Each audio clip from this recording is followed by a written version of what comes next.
noite para todo mundo, agradeço a presença de vocês. Meu nome é Luiz, eu sou médico veterinário, fui residente na UEL, faço mestrado na UEL, fiz tudo lá.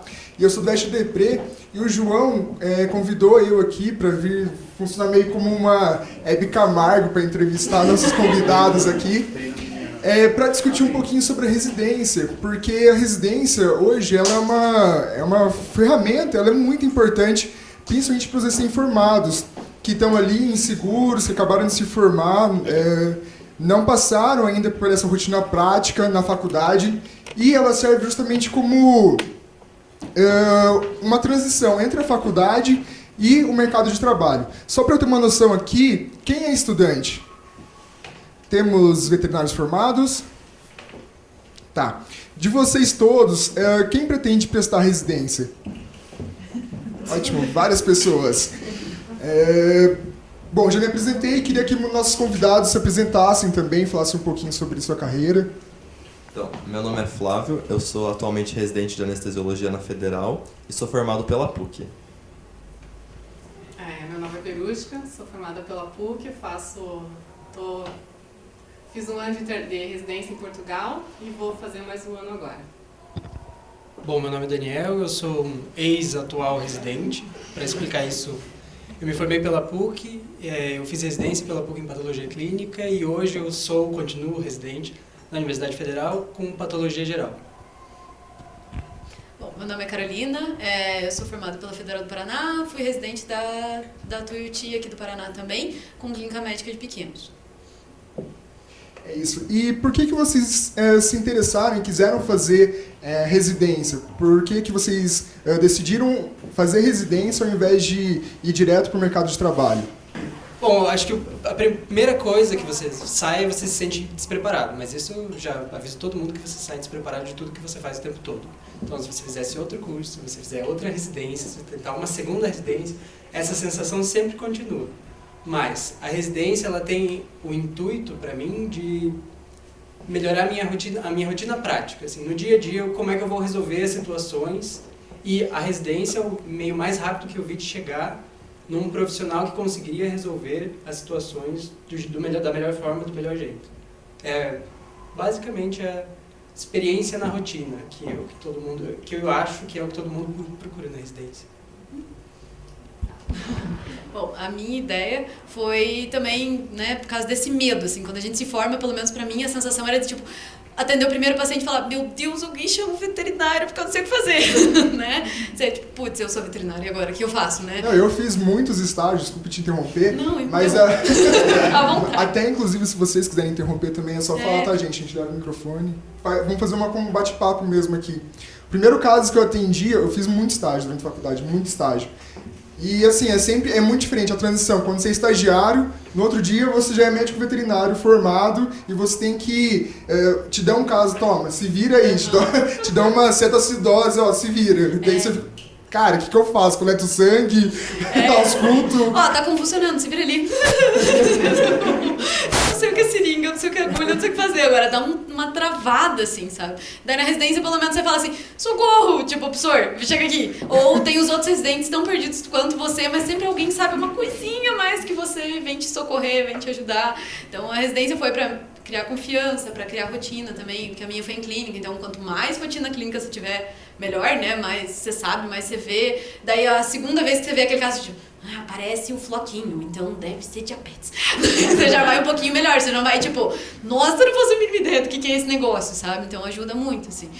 Eu que tinha dificuldade com dermato, por exemplo, até hoje eu não sou muito fã de dermato, eu gosto de gato, não gosto de dermato. Minha orientadora era dermato, então ela me deu muita confiança nisso, mesmo não gostando da área, hoje em dia atendo essa pele esquisita aí. Então, foi mais nesse sentido, assim, pra me dar confiança mesmo. E experiência, muita experiência. Bom, eu, pra ser bem sincera, eu nunca quis muito fazer residência, nunca foi minha ideia, sempre quis me formar e entrar pro mercado de trabalho. Mas acabei vendo que, como eu sempre gostei de internamento, sempre gostei de intensivismo, é muito difícil, como primeiro emprego, já entrar em internamento, é mais para você entrar em clínica, fazer plantão. E também tem isso, a gente não sai totalmente preparado, principalmente em internamento e intensivismo, porque a gente não tem muita base na faculdade. Então, também não tem residência aqui no Brasil só com internamento, só com intensivismo, e tinha oportunidade em Portugal, com o Dr. Nuno Paixão, que ele é referência E eu gostei tanto que na verdade não é obrigatório fazer mais de um ano. É só um ano que é obrigatório, quem consegue. E daí eu optei por fazer mais de um ano, porque vale muito a pena, o aprendizado é incrível, assim, você sai muito mais seguro depois da residência, você aprende muito, se você souber aproveitar, você vai aprender muito, então vale muito a pena mesmo. Então, eu desde o começo sempre quis fazer residência, né? Então, por exemplo, assim, eu nunca fui muito chegado em mexer com cavalo, grandes animais. Sempre tive medo, receio. Durante a faculdade a gente quase não tem experiência. Aqui, as faculdades em Curitiba, o foco é mais em pequenos, até se a gente for ver. Foi durante a residência que eu fui aprender a canular um cavalo, entubar cavalo, porque pelo menos lá na Federal a gente vai anestesiar cavalo, vai anestesiar selvagem, boi, o que aparecer a gente tem que anestesiar. Então a gente foge do cachorro e gato. Isso foi assim o que é muito legal. E além disso também a parte de intensivismo e UTI que a gente tem lá. É muito interessante essa nova experiência que a gente tem, esse costume. A gente tem a liberdade de fazer, porque a gente é o profissional responsável, mas ao mesmo tempo a gente tem a segurança da instituição que está ali ajudando, tem o professor que está sobre, os outros residentes, mestrandos, então é bem bacana essa oportunidade. E eu também concordo com todo mundo aqui, eu acho que você ter um background ali da faculdade por trás de você é uma coisa que não é que você possa errar durante a residência, mas se você acaba fazendo um diagnóstico equivocado, sempre vai ter o background ali dos professores, dos orientadores, dos preceptores, que são os médicos veterinários da faculdade e tudo mais, para te orientar a fazer a coisa correta. E, na verdade, você nunca acaba fazendo um diagnóstico sozinho. Eu não sei, lá na UEL a gente, por exemplo, atendia o caso, a gente fazia o que a gente queria, na verdade, por exemplo, eu acho que tem que coletar sangue, vamos coletar sangue. Depois, a gente, de ter todas as informações sobre aquele paciente reunidas, a gente ia e conversava com os professores responsáveis por aquela área. Ah, professor, chegou um animal assim, assim, assado, eu acho que ele tem isso. Aí o professor fala, não vamos por esse lado, vamos por esse. E essa é uma outra parte bem bacana. E uma outra parte que eu queria abordar aqui com vocês é qual que é a importância da residência. Porque ano passado teve um encontro lá em Itu de residentes, não sei se alguém de vocês foram, foi um encontro muito bacana que foi só de residentes e foi voltado, tinha a parte técnica sobre clínica médica, sobre grandes animais, mas tinha uma parte só sobre mercado de trabalho. E teve uma mesa redonda, mais ou menos igual a gente está fazendo aqui, com donos de grandes hospitais veterinários. O Dr. Marcelo, aqui da Clininvest, estava lá, tinha o dono do Santo Inês, era só hospital top, assim. E uma coisa que todos foram meio que unânimes falando é que eles, quando alguém envia um currículo para eles, uma das coisas que eles mais levam em consideração é a residência. E qual que é a opinião de vocês, assim, em relação a isso? Vocês acham que é fundamental, que não é? Eu acho que sim, eu acho que além da gente ter mais confiança em nós mesmos, né, ter mais prática, eles também se confiam mais, porque é muita prática, a gente tem uma rotina muito grande nas nossas residências, então acho que eles acabam, né, vendo mais credibilidade da gente, e é um diferencial, né, hoje em dia a gente precisa ter muito diferencial no currículo, tem muita gente se formando, muito veterinário saindo por aí, então qualquer diferencial é válido. Eu acho super importante também que geralmente o residente, bom, a gente sofre bastante, né? Tem que trabalhar lá um montão de horas por dia, pega pesado, né? Então a gente geralmente é um profissional que já sai mais calejado, digamos assim, então talvez para a clínica até seja mais interessante nisso, porque já é a pessoa mais agilizada, ela logo pega ali o esquema da situação, já trabalha mais rápido, já consegue interagir melhor com as coisas, né? E um exemplo meu, assim, de vivência, né, agora eu sou mestranda, e eu tô conversando com os professores, assim, interno mesmo, assim, eles gostam realmente mais de mestrandos que já foram residentes, porque é muito mais prática, sim, né? É uma pessoa muito mais rápida, tipo, você vai fazer um mestrado, geralmente você vai ser especialista do especialista naquele pedacinho do pedacinho, né? Você tá procurando uma coisinha ali. Então, assim, se você não souber o básico, por exemplo, a gente às vezes tem algumas pessoas que entram no mestrado que acabaram de pular da faculdade, né? Tipo, cair da faculdade no mestrado. E daí a pessoa não sabe nem coletar sangue, sabe? Assim, sabe, né? Tipo, uma veia tá aqui e tal, mas não tem habilidade, que é o que você pega no dia a dia, né? Que é, você vai coletar sangue 2 anos quase todo dia, então você pega uma mão pra isso. E o legal é que na residência, além de pegar a habilidade, você pega a rapidez, porque geralmente você tá com uma ficha ali, mas tem mais 3 casos esperando lá fora. Exatamente. Ainda mais em hospitais de escola, que geralmente o público é muito grande e geralmente assim, o hospital de escola é aquela coisa, né? Só cai ali, curva de rio, né? Então você vai pegar as maiores buchas da sua vida, vão ser durante a residência. Você vai ter que desenrolar aquele caso e dar realmente achar o diagnóstico, achar qual vai ser o melhor tratamento daquela bucha gigantesca. Sim, é o bicho que o proprietário chega pra gente. Residência é sempre assim, você começa o dia atendendo criatura, né? Você chega lá, qual é a sua queixa? Então, você é o 6º veterinário? E ele já tem um problema no coração, no pulmão, tem 15 anos, um tumor não sei onde.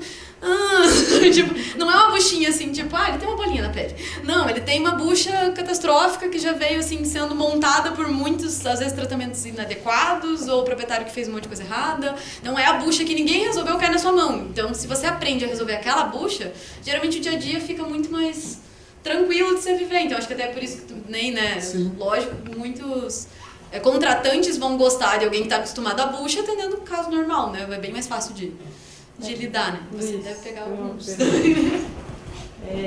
Então, isso é uma coisa que me preocupa. Eu acho muito interessante essa parte da residência prática, tudo, mas eu queria saber, por exemplo... eu tentei fazer residência no passado, eu pretendo tentar de novo.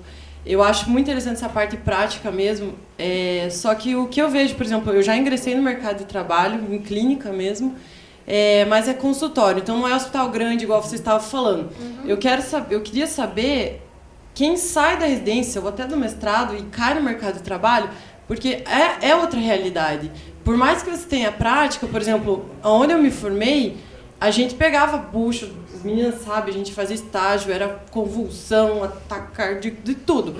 E não é a realidade que eu tô vendo agora em consultório. Sim. Consultório é mais dermato, um pouquinho de endócrino. Então é isso que me preocupa um pouco, sabe? Não a parte prática, mas eu queria saber o depois, assim, no mercado de trabalho mesmo, sabe?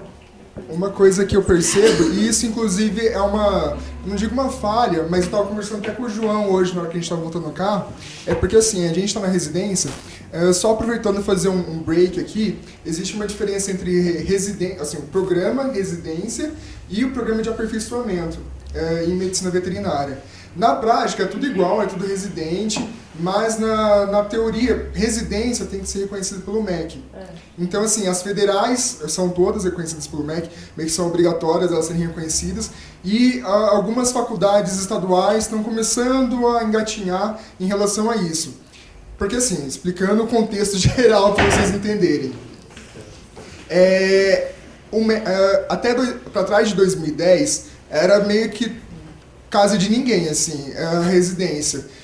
O CFMV, ele meio que tentava controlar ali, reconhecer alguns programas de residência, mas não era nada formalizado. Então, por exemplo, lá na UEL a bolsa era R$ 1.200, na Unesp era 400, sei lá, aqui na Federal era 800, chutando, assim, por cima. Então não tinha uma padronização. Até que em 2009, 2010, o MEC chegou e falou, não, peraí, vamos criar uma regulamentação, vamos cadastrar as faculdades e estabelecer alguns pré-requisitos para o programa ser chamado de programa de residência.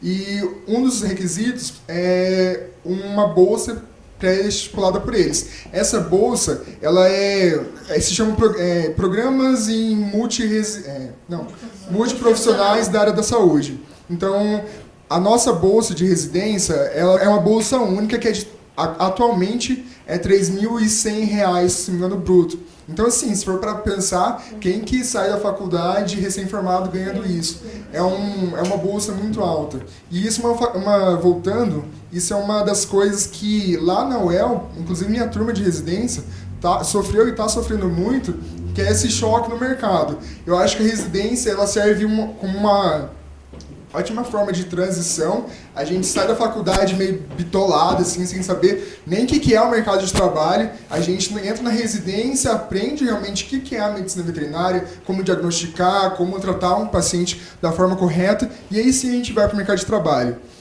O mercado de trabalho realmente é um choque. A gente ganhava, sei lá, R$2.000 e poucos na faculdade. Tem amigo meu, colega meu que fez residência comigo, que saiu da faculdade e saiu da residência e está penando, ganhando no plantão, ganhando R$150 por plantão, fazendo plantão todos os dias, de 12 horas. Então, realmente é um choque muito grande, principalmente na questão financeira. Na questão da prática, eu acho que Eu acho que, na verdade, eu fiz com reprodução. Então, a minha área é um pouquinho diferente do pessoal aqui que mexeu mais com clínica médica, anestésico, que, inclusive, é uma coisa mais comum. Mas, para mim, eu acho que a residência ela serve também como uma consolidação. Por exemplo, a gente aprendeu muito na prática. Essa parte mais teórica, por exemplo, de dermato, eu acho que aí é um outro nível que você vai aprender, não talvez na residência, mas sim com uma especialização lato sensu.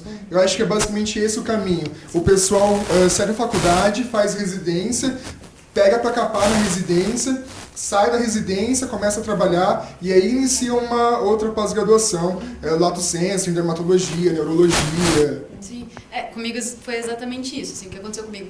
Eu sabia muito bem bucha, né, as buchas da cabeça, assim, a gente acostuma com aquelas buchas, mas aí o simples, às vezes, eu me batia um pouco. O que eu fiz? Fui estudar.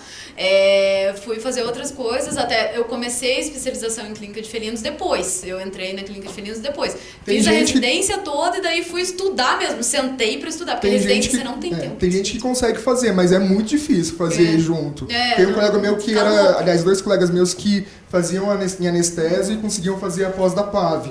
Mas assim, os caras ficavam... O que me faltou de teoria, eu tive que ir atrás, eu fui estudar mais. Mas o que eu acho que a residência te ajuda muito é que ela te cria o raciocínio clínico, assim, sabe? Tipo aquela coisa assim, recebi o paciente, fazer anamnese, puxar do proprietário, tirar mentira do proprietário, que é a coisa mais, né?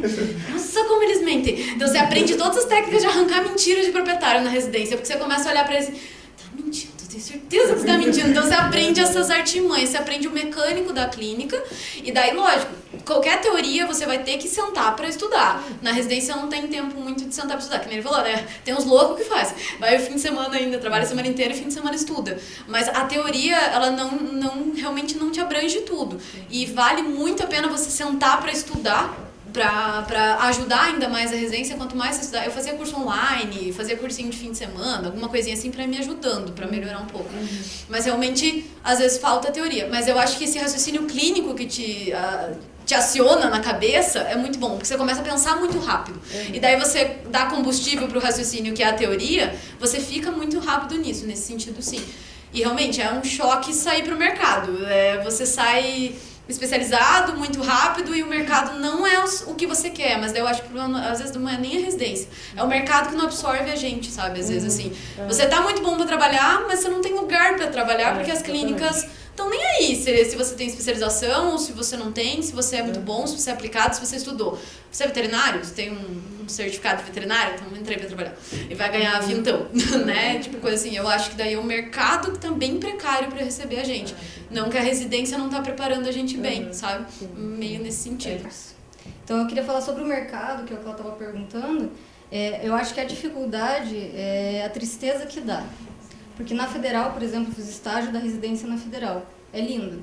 Tem todos os monitores maravilhosos, tudo que você quiser, anestesia cavalo, anestesia qualquer espécie, maravilhoso. No mercado de trabalho, você tem um vaporizador e um monitor. Só. Então, assim, dá uma tristeza, na verdade. A residência é maravilhosa, não tenho o que dizer, tipo, que o mercado não vai nos abranger porque a gente é diferenciado. Então, é muito mais fácil conseguir emprego, tanto plantão, tanto de dia, quanto anestesiar. Especializado é muito mais fácil, não que eu esteja rica, só é mais fácil. Mas isso dá uma tristeza, porque quem está te contratando, ainda mais se for uma clínica um pouco menor, né, que ela não tem todo o equipamento mesmo, você não consegue trabalhar com o que você aprendeu, sabe? Então você só faz o básico. Então é um pouco triste. Mas assim, o preparo é incrível, não tenho o que dizer, né? Não estou desanimando ninguém. É justamente essa questão, porque eu acho que o importante é você saber como fazer o correto, o que deve ser feito com monitor multiparamétrico, com um Doppler decente e tudo mais. E, assim, eu acho que nesse caso é um problema mais no mercado, que não é tão receptivo a gente, que na verdade não tem estrutura para isso, do que dos programas de residência, né? Eu acho que cabe a gente mesmo brigar pelo mercado, né? Eu acho assim, eu até brinco que eu falo que o mercado de felinos está ajudando um pouco isso, porque o proprietário de felinos é o que vem, o que cobra, o que quer. Ele quer saber quem é o anestesista, como é que vai ser a anestesia, onde é que é o hospital, ele é o chato, né?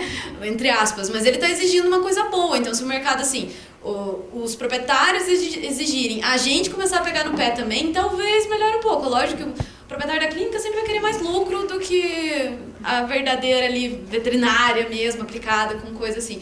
Mas eu acho que a gente tá caminhandinho, a gente tá novinho, tá bebê engatinhando ainda. Eu acho que isso vai melhorar. E quanto mais residência tiver, quanto mais profissional qualificado enchendo o saco, né? Ó, eu quero monitor, por favor, como é que eu vou anestesiar o bicho? Ele morreu por culpa que eu não consegui ver no monitor. Eu não tenho otoscópio, eu não tenho um Doppler pra medir uma pressão no gato, alguma coisa assim. A gente ainda vai ficar travado, mas a culpa daí não seria da residência. Aliás, acho que a residência está ajudando a melhorar o mercado nesse sentido, porque está saindo cada vez mais gente brava que o mercado não tem o que a gente fazer, a gente não consegue trabalhar nesse sentido, sabe? Então, acho que aos pouquinhos a gente vai caminhar. Mas vai demorar um pouquinho, tem que ter um pouquinho de paciência e tem que acostumar, né, de não sair na depressão, assim, porque às vezes a gente sai e faz...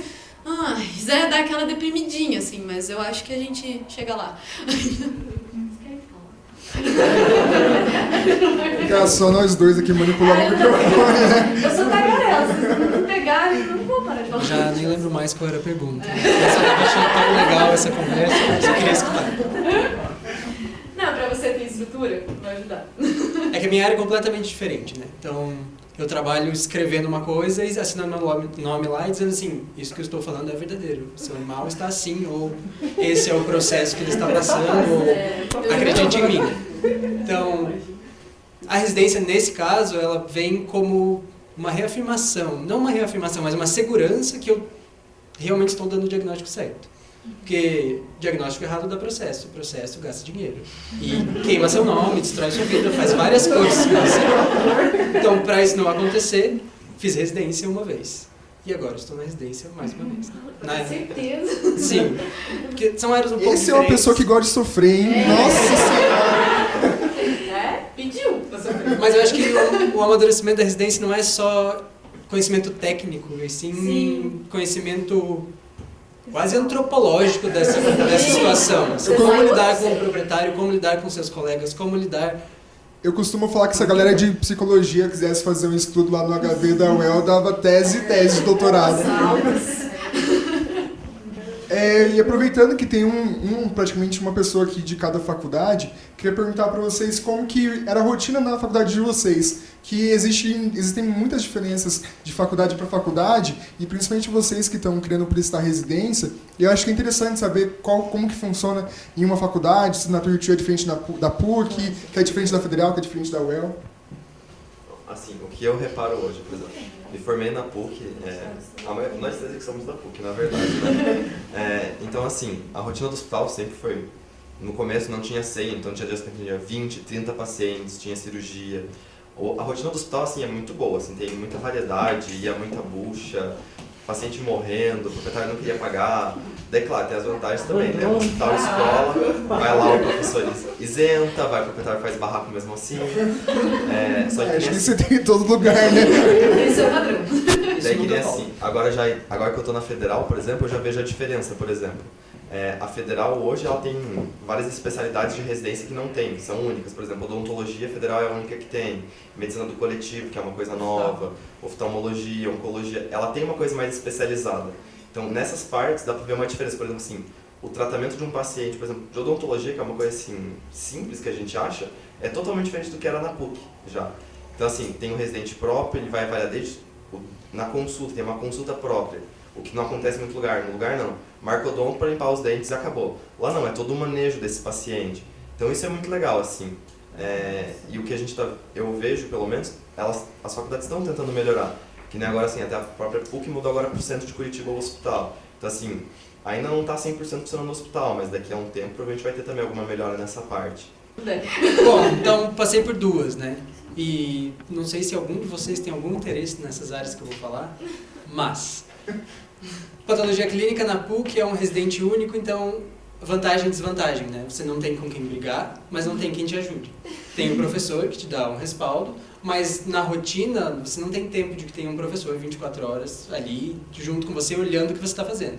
Então é meio que você por você mesmo, com o professor ali do lado vindo tais e tais dias para resolver seus problemas, ou você liga para ele e resolve assim.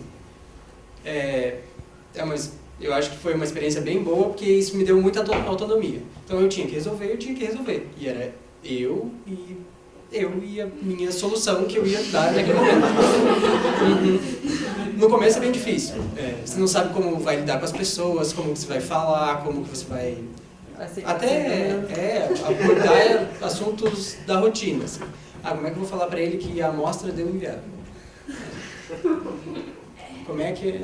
Vocês da clínica sabem bem como... De volta.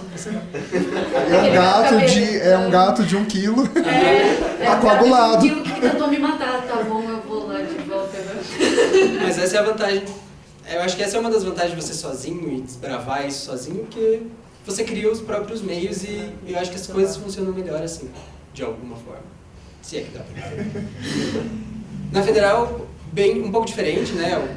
O número de residentes já muda muito na PUC, eu acho que são, ao todo, dentro do hospital veterinário, são 13 ou 14, na Federal são 57, 54. Então só aí você já pode extrapolar em 3 vezes o número de problemas com pessoas, porque daí, né, tem muito mais gente para brigar. E isso tá todo mundo lá, tá todo mundo sob pressão, então isso vai acontecer, e eu acho que isso acontece em qualquer lugar. Não é a residência que... Não é, acontece na residência. Acontece em todos os lugares, eu acho. Você vai estar numa clínica, você vai ter diferentes pessoas trabalhando. Você vai estar dentro do laboratório, que é o meu caso, tem diferentes pessoas trabalhando. Então, eu acho que isso ajuda você a entender a dinâmica de tudo isso. Mas na Federal, eu acho que a rotina... que são de áreas diferentes, né? Mas a rotina é um pouco mais dividida, porque nós somos 3 residentes, eu tenho para quem perguntar, eu tenho um refúgio, assim. Meu Deus, não sei o que é isso. Preciso responder isso, sei lá, em 24 horas. Eu tenho 2 R2 para eu perguntar, o que é isso? Não sei o que vou falar, não sei como é que vou abordar, não sei como vou ajudar. Porque áreas de suporte, né, áreas de apoio, elas têm que ajudar as outras pessoas que estão na rotina, dando a cara a tapa lá da porta para fora. Então é isso que me ajuda mais, que eu não tive na primeira tanto, tive que resolver mais ou menos como eu achava que era o certo, e agora eu tenho um suporte melhor, assim. Mas as duas têm vantagens e desvantagens. Eu acho que é difícil pontuar todas de uma e todas da outra. Se vocês quiserem conversar comigo, assim, tal coisa em tal lugar é legal, a gente pode conversar assim também. Eu acho que fica até mais fácil. Se vocês tiverem alguma dúvida, mas se vocês forem prestar residência, eu recomendo que vocês pelo menos visitem o lugar onde vocês vão. Estágio curricular, principalmente a quem está aí no 5º ano, é essencial. Inclusive, estágio curricular, dependendo da faculdade, na maioria das vezes isso acontece, conta muito porque a maioria das faculdades tem 2 fases da residência, da prova. A primeira fase é a prova teórica, né, que você tem que responder as questões lá, e isso varia de faculdade para faculdade. Lá na UEL, por exemplo, é uma prova de toda a parte, isso falando da minha parte, né, de clínica, é uma prova que cai tudo da parte de clínica, desde reprodução até imagem, até anestésio, e clínicas em geral. E a segunda fase é uma fase análise de currículo e entrevistas. Então, a partir do momento que o professor que está te entrevistando, que ele já te conhece, fica muito mais fácil você ter acesso àquele lugar, ele já sabe como você trabalha, do que se você, mesmo que o currículo seja excelente, mas ele não, sei lá, ele tem uma má impressão de você durante a entrevista, ele pode acabar te reprovando em detrimento de uma pessoa que ele já conhece e sabe que trabalha muito bem. Então, eu fiz na Tuiuti aqui, né? A gente tinha uma rotina assim, é bem menor que a Federal, lógico, porque também na minha época a gente era em 7 residentes só, então era meio que o início da residência, acho que era o 8º, 10º ano que estava tendo residência ali só na Tuiuti, então estava de início ainda, não era tão conhecida, mas em geral a faculdade tinha preços mais em conta, assim, na minha época a consulta era R$30. Então, tipo, a gente tinha de tudo, caía Deus o mundo na minha cabeça, porque, tipo, era a galera que não tinha dinheiro pra pagar nada, ia pra lá, só que, tipo, ele pagava 30 da consulta, só que eu tinha que fazer exame de sangue, ultrassom, raio-x, né, então eu aprendi muito a lidar com um baixo custo ali, né, tipo, não posso gastar isso, preciso escolher que exame eu vou fazer, ai meu Deus, eu não faço a mínima ideia do que é, eu preciso escolher entre essas coisas, então eu aprendi a ser muito maleável no custo ali, a tentar trabalhar com o proprietário, a tentar trabalhar com pouco, a tentar convencer o proprietário a fazer as coisas. Por isso eu acho que eu aprendi pra fazer palestra, assim, tipo, vou fazer coisas baratas, sabe? Tipo, fazer brinquedo barato de papel, de plástico, de sei lá o que, eu fui aprendendo na vida. Então isso eu aprendi muito, assim, no meu dia a dia. Eu acho que a rotina não parece gigante, porque a gente não tem muita gente, mas eu atendia muito por dia. Então, pra mim, caía muito, que são 2 residentes da clínica, então acabava caindo muita coisa na minha cabeça. Eu atendi muito dermato, porque, né, a minha orientadora lá era a Fabiana, e ela trabalha com dermato, então acabava indo pra ela e cair em mim primeiro, né. E o Milton trabalha lá também, que é com neuro e ortopedia, então caía na gente também muita neuro, eu tive que aprender neuro. Mesmo não querendo muito, eu tive que aprender. Mas hoje em dia eu agradeço, porque quando aparece uma neuro eu falo, eu lembro vagamente que isso está em tal lugar. E daí, né, na mente vai puxando aquilo, é mais fácil para eu trabalhar. Eu tive a opção de trabalhar com alguém que me ajudou muito, assim, ele me ensinou muito na parte da neuro. Na cirurgia lá, meu namorado foi cirurgião lá também, foi residente da cirurgia de lá. Eles operavam muito, tinha dia com 4 cirurgias, né, 3 cirurgias, então, tipo, a rotina de cirurgia era alta, eles acabavam operando muito ortopedia por causa do Milton, muita neuro, o meu namorado acho que operou umas 8 colunas, sei lá, nesse inteirinho aí, então, tipo, quem vai sair da faculdade operar uma coluna, sabe? Então, o Milton operava junto, lógico, mas, né, ele tava ali, ele podia mexer, podia auxiliar. Pessoal, na minha época só tinha um da imagem, então tudo caía nela, tudo ultra raio-x, e, né, então é uma intensidade para aprender, assim, quando você é pouquinho residente, tudo cai na sua cabeça, então a casuística parecia pequena se você fosse contar de número ali, né, atendemos, sei lá, 20 cachorros, mas cada um tinha atendido 20 cachorros, entendeu? Então era muita coisa na cabeça e a gente aprendeu, eu acho que assim, uma equipe pequena, dá muito problema também. Sempre que tem pessoa, você briga. Fato. Por mais que você ame, você mata. Alguma hora você vai gritar até. Tem hora que dá piti, assim, dá griteira, dá briga, dá choro. Quase todo dia tem alguém chorando, mas assim, não é pra traumatizar. Mas é verdade, assim, tipo, você tá muito cansado, você trabalha muito por dia, o estresse em cima é muito. Eu trabalhava sempre com gente que não tinha dinheiro, e eu precisava arranjar dinheiro ali pra tratar os bichos. E tá todo mundo trabalhando naquela pressão, e daí dá uma faísquinha, né? O mundo se mata ali, né? Mas você aprende a trabalhar em equipe, sabe? Daí isso é uma das coisas que no mercado de trabalho me deu uma tristeza, tipo, eu quero um ultrassom, tipo... vou ter que chamar, né, tipo, eu nem confio naquela pessoa, será que ela faz bem mesmo? Nem sei se ela faz direito, sabe? Eu quero um cirurgião, será que vai operar bem? Eu, né, posso ver a cirurgia? Tipo, essas coisas assim. Então a gente trabalhava muito junto, você aprende a trabalhar em equipe, daí isso é muito bom, porque é lógico que é muito bom trabalhar em equipe.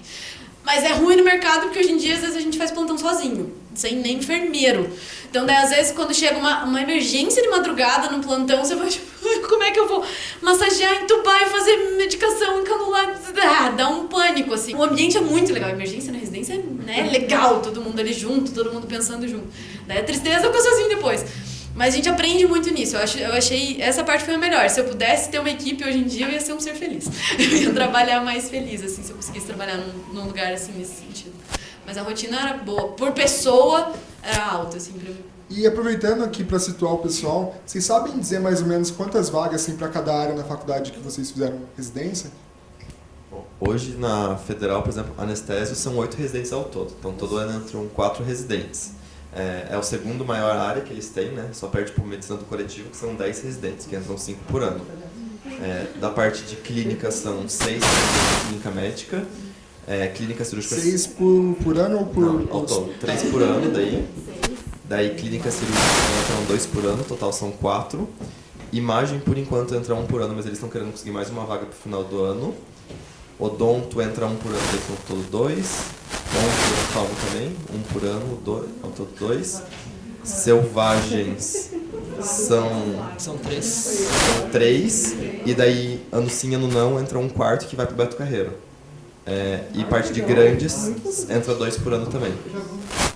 O laboratório, daí... Patologia geral são 3 ao todo, patologia geral divide as 6 vagas que tem junto com patologia clínica, né? Então, um ano entra 2 na patologia clínica e 1 na patologia geral. E no ano seguinte entra 2 na patologia geral e 1 na patologia clínica. Então, são sempre 3 residentes, sendo 2 R1 e 1 R2 ou vice-versa. E se vocês puderem falar como que é o processo seletivo lá também? Processo seletivo da Federal, recomendação, qualquer lugar que vocês forem tentar, leiam o edital inteiro. Acho que É sempre importante, porque conheço pessoas que não fizeram uma pré-matrícula, que na Federal tem esse esquema, você faz uma pré-matrícula online e você pode perder a vaga. Isso já aconteceu, se vocês passarem, não aconteça com vocês, porque não é legal. Então, a primeira fase é a fase escrita, depois tem uma entrevista e análise de currículo. Não sei se elas são exatamente nessa ordem. A prova é geral, são 10 questões sobre SUS, alguma coisa de doenças infecciosas e alguma coisa meio por aí, assim, que é uma parte geral, que são acho que 10 questões mesmo, é isso aí. E eu acho que 30 ou 40 questões gerais, da veterinária como um todo, desde higiene e inspeção até dermato, patologia, qualquer coisa pode cair. Tem uma porcentagem dos melhores colocados que vão para a segunda fase, ou uma nota de corte, não lembro exatamente. E a partir disso, seleciona para entrevista e faz análise de currículo. Mais ou menos por aí, né? E na PUC? Você veio na PUC também, né? Na PUC mudou ano passado, então se vocês pegarem os editais antigos, mais antigos, o meu edital mudou bastante. Antes a prova era uma prova geral, aliás, era uma prova específica. Eram 10 questões gerais de anatomia, fisiologia e bioquímica, e agora são questões específicas que eu não sei exatamente como elas estão funcionando. Tem uma entrevista também. A entrevista. E análise de currículo. Pelo menos era assim. Houveram boatos de uma prova prática, mas eu não sei até que ponto... Teve prova oral. A cola lá disse que teve prova oral. Mas isso tudo está previsto em edital. Quando sai o edital, leiam o edital, porque é mais fácil você se preparar para o que vocês sabem o que vai acontecer. E uma dica para a prova da Federal é que a entrevista é gravada, então todas as perguntas são basicamente na mesma linha. No meu ano também, só cortando aqui, na UEL foi o primeiro ano que eles colocaram a entrevista gravada, então a gente conversava com os outros residentes, a entrevista é tranquila, é só lá e conversar com os professores. Aí a primeira coisa que aconteceu foi que entrava na sala, colocava uma cadeira aqui, você sentava na frente da câmera, e os professores sentavam tipo um em cada canto da sala, assim, parecia, você ficava, meu Deus... Meu sonho é ver meu vídeo de entrevista, nós devemos ter sido isso quando eles não colocam o computador, assim, filmando você e você se olhando. Assim. Eu não conseguia olhar pra banca. Assim. Pior é quando são 8 pessoas. São 8 pessoas na sala. Os mestrandos, os professores. Na nossa entrevista tinham 8 pessoas. Bom, lá em Portugal é um pouco diferente, porque como é à distância, então a prova é à distância. Então a gente recebe a prova, ele tem vários modelos de prova, então eu seleciono uma prova para cada um, são 100 questões em inglês, discursivas. Não é geral, mas é para áreas pequenas, então a prova de internamento, cirurgia e anestesia, a gente tem internos para cirurgia, intensivismo e cirurgia e anestesia. Então é a mesma prova envolvendo os 3 assuntos. Então são 100 questões discursivas em inglês, você pode responder em português. E o tempo que você tem para responder varia. Eu tive 5 dias para responder. E então a seleção através dessa prova e através de indicação. Então o Dr. Nunes sempre vai atrás de indicação, saber se alguém conhece. Ele foi atrás dos professores meus da PUC. Então é a prova, são 100 questões de indicação. 100 questões? 100. Parece o Enem, né? É prova de resistência, não é prova de conhecimento, é sobreviva até a última questão. Bom, na Tuiuti faz tempo que eu fiz, né? Porque já tem 2 anos e pouco que eu saí. Mas até hoje é específica ainda, né? Então é por área, fazer de clínica, cirurgia de cirurgia. É longa, até onde eu lembro, pelo menos a minha era longa. 40 questões? Me ajudem, faz tempo que eu fiz. Então, mas ela é pesadinha, assim, nas áreas.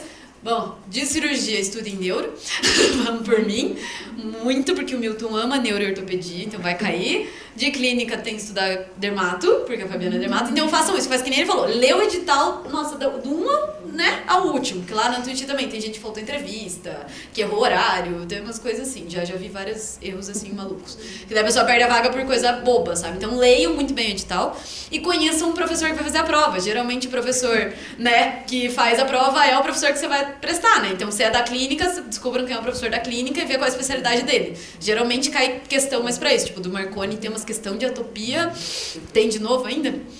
Teve, né? Tem umas questão de atopia que eu lembro que meu cérebro doeu, porque eu tentei a PUC na minha época também.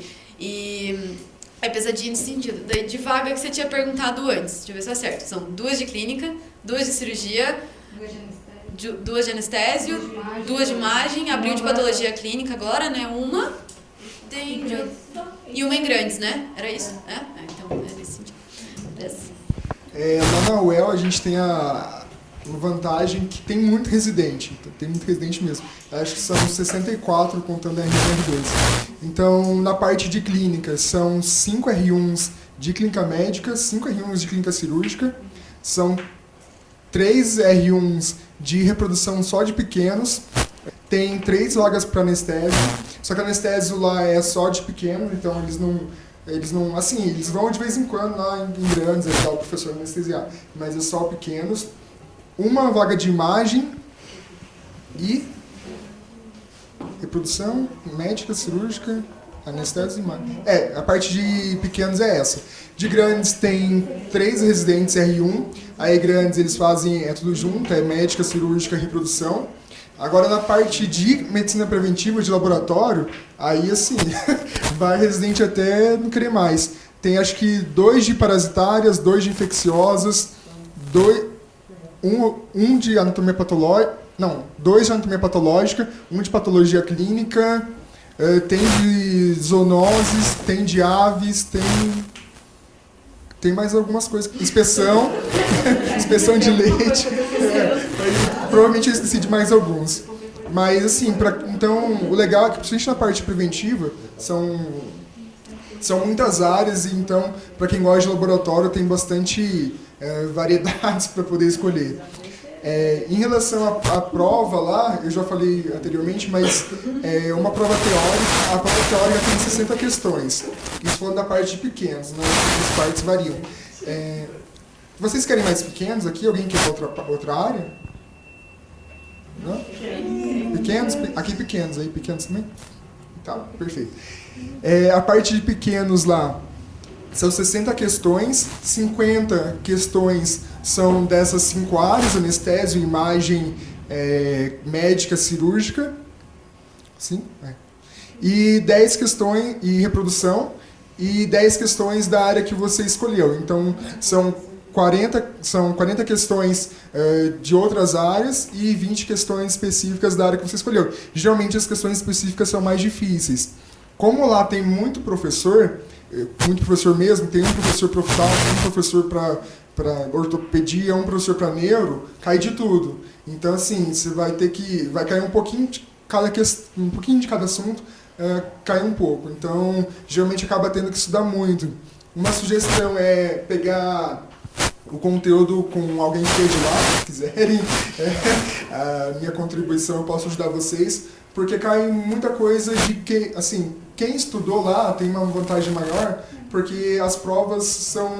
A prova de residência é muito parecida com as provas da graduação. Os professores geralmente acabam pedindo a mesma coisa. Na Tuiuti é a mesma coisa. Nas faculdades, nas outras deve ser mais ou menos parecido. Pelo menos os alunos da Tuiuti falavam pra gente que a prova, as da cirurgia eram bem parecidas, acho que a da clínica também é. Os alunos depois ficavam conversando com a gente que sim.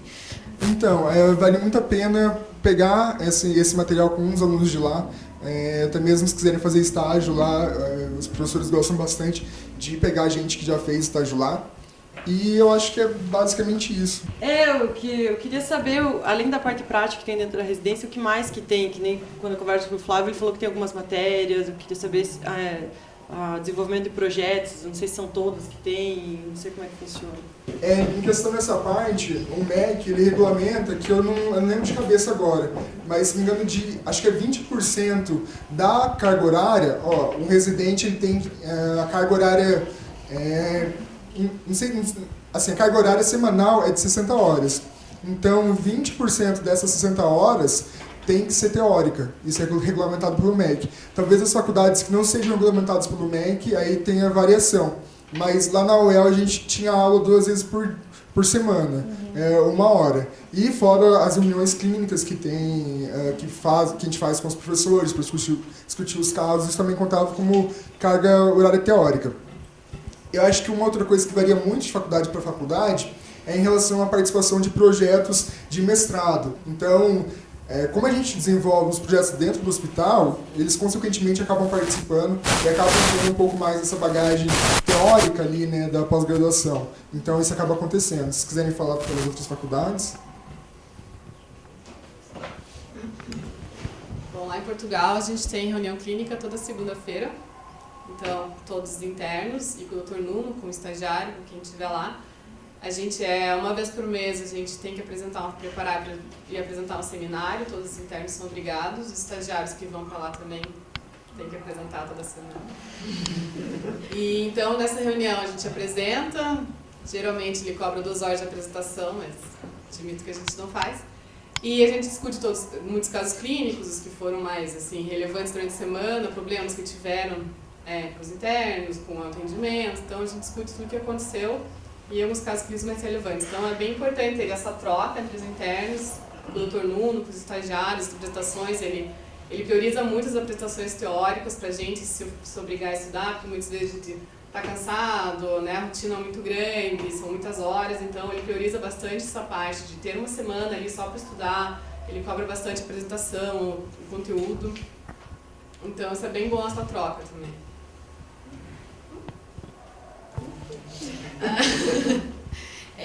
Bom, na Tuiuti ainda não era regulamentado quando eu fiz, acho que ainda não é também, né? Ainda não foi. Então não tem essa obrigação do 20%, mas assim, a gente era obrigada a fazer apresentação clínica, então uma vez por semana tinha um residente toda semana, então a gente rodava, né? A gente acabava apresentando a cada 2 meses, era 1h30, mais ou menos, com discussão dos professores, tinha que apresentar algum caso clínico ou alguma coisa de interesse dos outros, a gente acabava se obrigando a estudar também, então era bem bom nesse sentido. A gente cobrava aula dos professores, geralmente, a gente falava, professora, ensina dermato pra gente, dá uma aulinha, daí às vezes ela dava, ou, Milton, dá um socorro aí de neuro, alguma coisa assim, daí a gente cobrava deles, na verdade, e daí eles iam, quando eles conseguiam, ir aplicando isso pra gente. Mas na particular isso é um pouco mais difícil, por causa, né, não tem regulamentação ainda e tal, então ainda está caminhando nesse sentido, a gente acabava estudando meio sozinho, digamos assim. Na clínica a gente acabava tendo reunião clínica só entre os clínicos, né, os 2 residentes e a professora, a gente sentava para ler artigo, ficava pelo menos aí uma manhã sentado, vamos ler esse artigo, vamos entender o que é esse negócio, vamos discutir, ou vamos discutir caso clínico, mas nesse sentido assim. Bom, na PUC eles tinham 3 matérias obrigatórias que eram filosofia, ética e mais alguma coisa nessa linha, porque a instituição obrigava, porque como é uma pós-graduação, a instituição obrigava que existissem essas 3 matérias dentro de todos os programas de pós-graduação. Eu acho que era filosofia, sociologia e ética. Também tinha uma reunião toda semana, um residente apresentava algum caso para todos os outros residentes, era discutido, todo mundo tinha que falar os pontos positivos, os pontos negativos, e discutir a apresentação das pessoas. A apresentação do estagiário funcionava à parte, normalmente quem organizava isso lá eram os próprios residentes, os professores até iam, mas eles não tinham envolvimento na organização disso, então funcionava em outro horário. E tem os grupos de estudo, que normalmente absorvem os residentes de alguma forma. Como era da patologia clínica, existia um grupo de estudos da patologia clínica, eu apresentei muito caso clínico dentro do grupo de estudos de patologia clínica. Mas ainda existe o grupo de estudos de imagem, que eu acho que é um pouco novo, o de pequenos, que o Flávio já foi mandante, de anestésio, e assim vai, assim, eu acho que é mais ou menos por aí. Na Federal funciona mais ou menos igual ao UEL, são os 80% a 20% lá, 60 horas semanais, e esse negócio de trabalhar com pesquisa lá depende do seu orientador, né? Se o seu orientador quiser que você trabalhe, você vai trabalhar mesmo não querendo, e se o seu orientador não quiser que você trabalhe, você não vai trabalhar mesmo querendo. Então, depende do orientador que você tem. Alguns vão exigir de vocês alguma coisa relacionada à pesquisa, e alguns vão dizer que não, que a residência é para outra coisa, não é treinamento de serviço. E aí vai da sua conversa.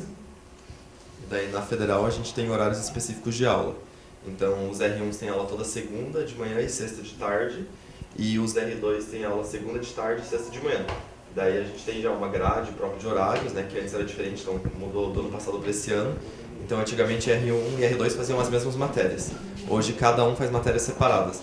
Então a gente tem matérias gerais, tipo desde a produção de artigo científico, epidemiologia, agora a gente tem medicina veterinária legal, saúde pública, e daí a gente tem também matérias específicas para cada programa de residência. Então para cada programa que a Federal tem uma matéria. Então todo mundo vai aprender um pouco, cada área acaba vendo. E a gente tem também algumas matérias optativas que a gente acaba escolhendo no segundo ano. Alguém tem mais alguma dúvida enquanto isso? Falem com a gente. Eu notei aqui algumas vantagens da residência para quem está em dúvida se presta ou não presta. A carga horária, igual a gente já falou aqui, é muito puxada. Na UEL a gente trabalhava 10 horas por dia, então assim, acho que na Federal deve ser assim provavelmente também, né? É 12. 12? Então assim, é punk, cara, você aguentar ali 10, 12 horas de atendimento, ainda mais lá a gente faz plantão noturno, então às vezes você trabalha o dia inteiro, aí você vai pra casa, faz o que você quiser durante 2 horas, você tem que voltar pro hospital, passar a noite, e daí no outro dia só ir pra casa. Então é bem puxado, mas assim, são os 6 primeiros meses é aprendizado a nível exponencial, cara. Tudo que você não aprendeu durante a faculdade, você aprende ali em 6 meses, você pega as coisas muito rápido.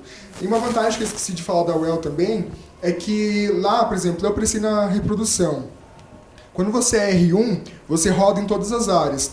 Eu acho que na Federal é específico, né? Então, por exemplo, eu fui da reprodução, mas eu rodei na residência, na área de cirúrgica, na área de anestésio, na área da médica e na área da imagem. Então é legal porque você acaba pegando um pouquinho de cada coisa e isso agrega muito. Por um lado é bacana porque você aprende muita coisa, por outro lado você fica menos tempo naquela área que você escolheu. Mas ainda assim eu acho muito legal, eu acho um diferencial bem bacana, porque, por exemplo, se eu saí da faculdade, eu não fazia a menor ideia de como tratar uma dermatite. Eu passei pela médica, aprendi a rodar, aprendi a tratar. A gente só não passa pelas áreas de laboratório. Aí a parte de patologia e patologia clínica são outros 500. Daí lá eles têm o rodízio deles que eu não entendo muito bem.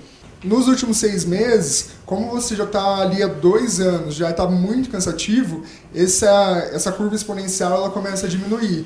Então, assim, os últimos 6 meses, CR2, você praticamente, sendo bem sincero, você não aguenta mais, você não vê a hora de pegar o seu diploma e ir para o mercado de trabalho. Aí você começa a trabalhar e você percebe que você quer estar na residência de novo, né? Você quer voltar alucinadamente. Mas enfim, é uma rotina muito cansativa, mas que você aprende muito. A carga de conhecimento que você adquire é inimaginável, cara. E eu ouvi falar que existe uma pesquisa, não sei se isso é real, mas realmente parece que que um residente, em 2 anos, ele aprende cerca de 5 ou 6 anos de uma pessoa que estaria normalmente no mercado de trabalho. Então, é realmente exponencial a curva de aprendizado. Para vocês terem uma noção, a carga horária da residência, quando é 60 horas, ela tem uma carga horária total de 5.600 horas. A faculdade de veterinária tem 4.600. Então, em 5 anos que você fez de veterinária, você fez menos, você estudou menos, teoricamente, do que durante a residência. Alguém tem mais alguma coisa para adicionar? Eu anotei aqui para a gente falar um pouco sobre o mercado pós-residência, mas a gente já falou um pouco disso. Inclusive sobre a residência em relação à pós-graduação lato sensu, né? Especializações, o que vocês acham sobre isso? Vocês acham que dá para conciliar? A gente já falou um pouco disso, mas só para fechar o assunto. A parte de conciliar, pelo menos na Federal hoje, o residente não pode, né? O contrato que a gente assina de residência proíbe qualquer estudo fora, então a gente não pode fazer mestrado, pós-graduação, nada durante. A gente pode fazer curso, congresso. Se a gente precisar faltar a rotina por causa desses cursos, a gente tem um limite que a gente pode faltar. Então são de 2 eventos por ano e a gente precisa ter autorização do nosso preceptor e do coordenador geral da residência. Junto a esse evento, não pode trabalhar, não pode ter plantão no final de semana mesmo que você não esteja trabalhando. Você tem que se dedicar exclusivamente à carga horária da Federal. Funciona mais ou menos como as outras pós-graduação, né? Mestrado, doutorado. Uma diferença da UEL é que o pessoal conseguia fazer pós-graduação lato sensu. Não sei se isso é específico da Federal, se tem no MEC, tipo, na UEL é diferente, mas enfim. É que tudo pode ser diferente, né? Cada universidade é um mundo à parte. Até mesmo né? porque conhecer onde você está indo. Nesse encontro que teve ano passado lá, de residentes lá em Itu, foi uma representante do MEC. E assim, pra gente fazer perguntas para ela sobre os programas de residência. E ela mesma falava que entre o próprio MEC existia várias divergências. Que como é uma coisa relativamente nova, se for comparar, por exemplo, com a medicina, que tem regulamentação faz, sei lá, décadas, a da veterinária ainda nem eles entraram muito em um acordo. Por exemplo, uma coisa que a gente perguntou lá era referente à carga horária. Na UEL, tem uma regulamentação da UEL que diz que a carga horária mínima é 60 horas. Aí a mulher lá falou que no máximo era 60 horas máximas, né? Mas daí a gente ficou, mas como assim? Então, aí ela falou que nem eles sabem muito bem como que tá funcionando essa coisa da regulamentação, que eles estão caminhando para fazer certinho, regulamentar, mas ainda está engatinhando isso e tem um bom período para estar tudo nos trinks ainda, né? Na Tuiuti, na verdade, a gente acabava fazendo 60 horas na semana, mas de segunda a sexta. E a gente às vezes saía 11 horas, meia-noite lá, mas porque estava com paciente, não necessariamente atendendo. E em teoria a gente só fazia noturno quando precisava, porque a gente era em 7, daí você vai pro noturno, você quebra o dia, né? Então a gente não conseguia fazer nesse sentido. Daí a gente tinha um fim de semana livre. Aí assim, não era recomendado trabalhar, nem fazer pós, nem nada, mas a gente fazia. Às vezes a gente fazia. Só que daí esgota bastante, assim. Vezes que eu fiz alguma coisa, que eu fiz algum curso, que eu trabalhei, fiz algum plantão, alguma coisa, na segunda-feira eu tava um trapo vivo, assim, não aguentava. Realmente é pesado, mesmo não atendendo, às vezes 10 horas da noite, coisa assim, você não dorme direito, você não come direito. Às vezes tinha emergência meio-dia, você almoçava um hambúrguer.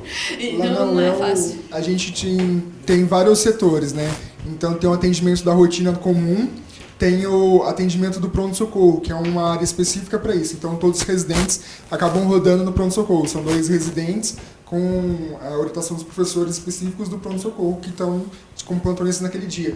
Só que os residentes, eles fazem uma semana direto. Então, por exemplo, você começa na segunda-feira, é das 8 da manhã às 8 da noite, assim, 8 da noite teoricamente, né? Porque às vezes chega uma torção gástrica, 7h30 da noite, e aí você vai ficar até meia-noite, exatamente. E isso durante a semana inteira. Então, aliás, começa no sábado. Chega o pessoal na sexta-feira, você sabe quem que tá no plantão e quem não tá. O pessoal tá andando meio assim. Mas vale muito a pena justamente pela carga de conhecimento que você adquire. E aí você aprende a ser rápido, a não enrolar para fazer as coisas que você quer sair no horário. E se você enrolar muito, você vai acabar saindo depois do horário. E o que você falou de exponencial, eu senti bem na pele mesmo, assim, no primeiro mês, eu juro, eu todo dia falava, meu Deus, como eu sou burra. Eu não sei nada, me dava vontade de chorar quase todo dia, assim. E daí eu comecei a estudar, e eu tinha vontade de pegar o Ettinger lá e vou ler essa desgraça até eu entrar no meu cérebro o que significa aquele negócio, porque eu não posso mais ser burra amanhã. Daí eu começava a estudar, e você tem, diferente na faculdade, assim, vou ter prova. Daí você estuda pra prova que o professor vai pedir, né, basicamente. Não, eu tenho uma vida na minha frente, eu preciso dar a medicação certa para ele melhorar e preciso acompanhar ele. Então eu preciso entender o que está acontecendo. Tem uma época que eu tive um caso de shunt, que eu estudei fígado como se fosse minha vida. Eu li o Ettinger inteiro, mais um pouco, e até hoje eu lembro muito daquilo, sabe? Cresceu muito a minha mente nesse sentido. Assim, eu aprendi muito, porque por causa daquela vidinha na minha frente eu era muito estimulada a estudar. Então eu pegava livro e eu peguei esse costume. Então até hoje, assim, casos que eu preciso, eu pego, vou atrás, estudo com vontade para palestra, né? Sento lá no livro e mando ver para estudar. Então isso ajudou bastante. Minha mente abriu nesse sentido para aprender e realmente é exponencial. Assim, 6 meses você olha para trás, tipo, nossa, eu realmente era muito burra. Agora eu tô melhorzinha. Você sai assim, tipo, nossa, ainda preciso estudar mais, sabe? Mas realmente ajuda muito, que te obriga a estudar. Você não tem aula, às vezes você não tem um curso ali. É bem diferente, por exemplo, eu fiz a especialização mesmo clínica, ali de felinos, e eu tinha aula sexta, sábado e domingo. Eu aprendia muito, mas na prática o que eu aprendi eu nunca mais esqueci. Foi minha... barcou na alma ali, né? Ajudou bastante. Bom, queria agradecer então a presença de todos, foi bem legal fazer essa conversa. Espero que vocês tenham gostado e se gostaram, pressione o João para ele fazer mais dessas. Aproveitando aqui, já fazendo um merchan pro João, eu acho que ele ia fazer depois, mas a Det Educa está promovendo um curso preparatório para residência, com foco aqui nas faculdades de Curitiba. Então é uma ótima oportunidade para principalmente para quem está inseguro em relação ao seu conhecimento. Eu acho que é uma ótima forma de você entrar na residência, entrar na prova da residência com o pé direito.